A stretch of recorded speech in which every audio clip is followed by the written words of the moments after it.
Puisque le jour ne paraît pas encore, que faire de la nuit? Il m'est venu une idée. Je me suis levé et j'ai promené ma lampe sur les 4 murs de ma cellule.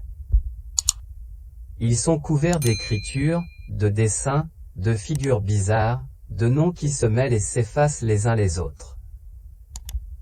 Il semble que chaque condamné ait voulu laisser trace, ici du moins.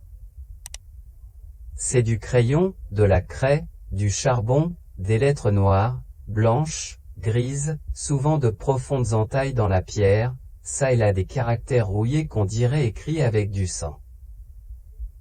Certes, si j'avais l'esprit plus libre, je prendrais intérêt à ce livre étrange qui se développe page à mes yeux sur chaque pierre de ce cachot. J'aimerais à recomposer un tout de ces fragments de pensée, épars sur la dalle, à retrouver chaque homme sous chaque nom, à rendre le sens et la vie à ces inscriptions mutilées, à ces phrases démembrées, à ces mots tronqués, corps sans tête comme ceux qui les ont écrits. À la hauteur de mon chevet, il y a 2 cœurs enflammés, percés d'une flèche, et au-dessus. Amour pour la vie. Le malheureux ne prenait pas un long engagement.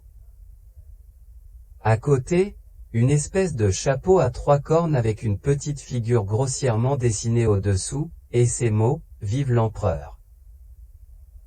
1824.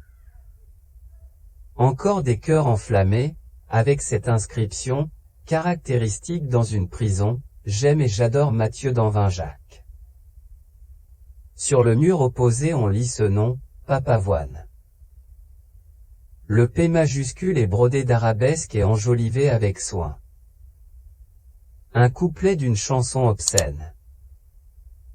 Un bonnet de liberté sculpté assez profondément dans la pierre, avec ceci dessous, Boris. La République. C'était un des 4 sous-officiers de La Rochelle. Pauvre jeune homme. Que leurs prétendues nécessités politiques sont hideuses.